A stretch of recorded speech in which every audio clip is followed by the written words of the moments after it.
Ever wondered how to guess the right answer in an exam? Today, we're diving into the art of educated guessing. Now, it's important to remember that there's no substitute for studying and understanding the material thoroughly. The strategies we're about to discuss are not foolproof guarantees for the correct answer.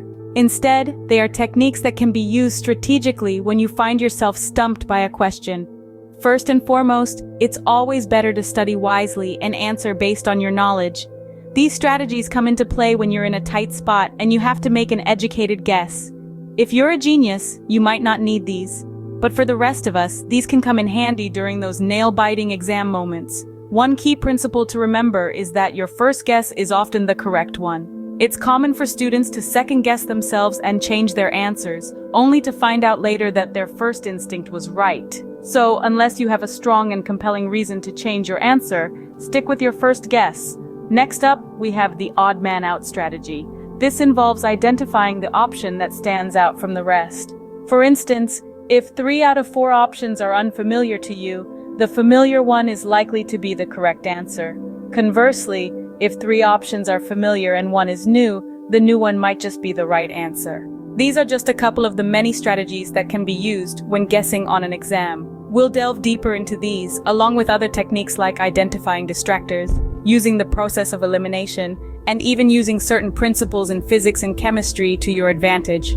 But remember, these strategies are not a substitute for studying. They're just a tool in your exam preparation toolbox. So always prioritize understanding the material first. And when you're in a pinch, don't be afraid to make an educated guess. After all, it's not just about knowing the right answers, but also about mastering the art of educated guessing. First up, we have the simplest strategy. Trust your gut. You see, there's a reason why your first instinct often leads you to the right answer. This is because your subconscious mind picks up patterns and information that your conscious mind may not immediately recognize. When you're faced with a multiple-choice question, your brain quickly sifts through your knowledge and experiences, leading you to a conclusion. However, the problem arises when doubt creeps in. Second-guessing can cloud your judgment and overcomplicate the situation, leading you astray from the right answer. It's essential to trust that initial instinct, that gut feeling. Studies have even shown that students who stick with their first answer on a test are more likely to score higher than those who change their answers. So when in doubt, stick with your gut feeling. It's not just a saying, it's backed by science, and it could be your secret weapon in acing that exam. Next, we have a strategy called odd man out. This method is all about identifying the familiar and the unfamiliar within the question and answer choices. Imagine you're faced with a question and the options include 3 words that are new to you and 1 that you're familiar with. The familiar word is often the correct answer. Conversely, if there are 3 familiar words and 1 new one, the new word might just be your golden ticket. This is particularly true if the question itself contains unfamiliar terms or phrases. By using this process of elimination, you can narrow down your options, making the task of guessing the right answer a little less daunting. Remember though, this strategy isn't foolproof, but it can certainly help when you're left scratching your head. The odd man out method can be a lifesaver when you're stumped on a question. Now let's talk about some patterns you might notice in multiple choice questions. You may have noticed that the most detailed answer, or the longest one, often seems to be the correct one. This is not a coincidence. Test writers often have to be more specific or detailed when crafting the correct answer.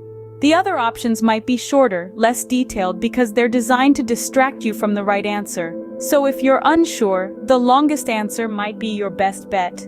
Now let's consider the all of the above option. This one can be a lifesaver, especially in biology exams. If you find a question where you believe multiple answers could be correct and all of the above is an option, it's often a safe bet. This is because in subjects like biology, concepts often interlink and multiple statements can be correct. But remember, this is only a pattern, not a rule, so use your judgment wisely. Speaking of distractions, let's talk about distractors. These are options that seem correct at first glance, but they're designed to lead you away from the real answer. Distractors can be sneaky. They might match a keyword in the question, or they might seem to be in the same ballpark as the correct answer. But remember, they're there to trip you up. When you're reviewing your options, always be on the lookout for potential distractors and don't let them sway your judgment. In conclusion, while the longest answer might often be correct, and all of the above is a tempting choice when you're unsure. It's important to use these patterns as tools, not crutches. They're not foolproof, but they can give you an edge when you're guessing. And always be wary of distractors. They're there to confuse you, but with practice, you'll get better at spotting them.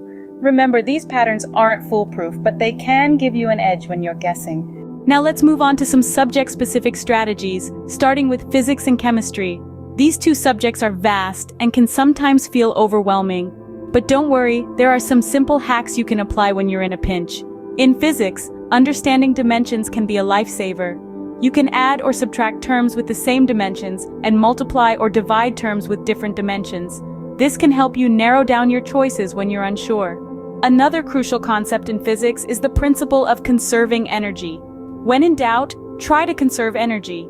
Look for ways to make the net force zero for equilibrium cases, or try to add parallel forces. You can also use dot and cross products where applicable.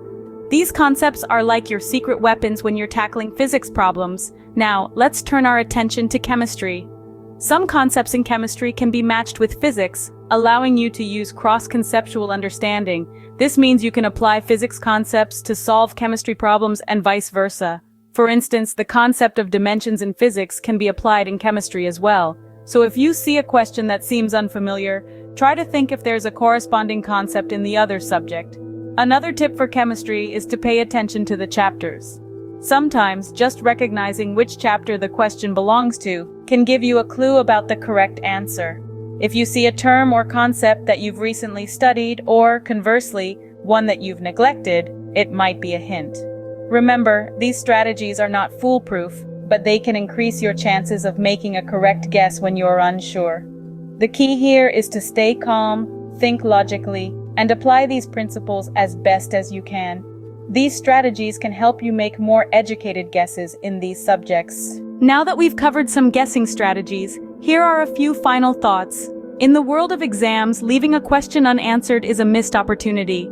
It's like leaving money on the table. So if you find yourself staring at a question with absolutely no idea about the answer, take a moment to make an educated guess. Remember, an educated guess is not a random selection. It's a choice made after careful consideration of the options available, utilizing all the strategies we've discussed. It's about finding patterns, identifying familiar terms, and using logic to eliminate unlikely answers.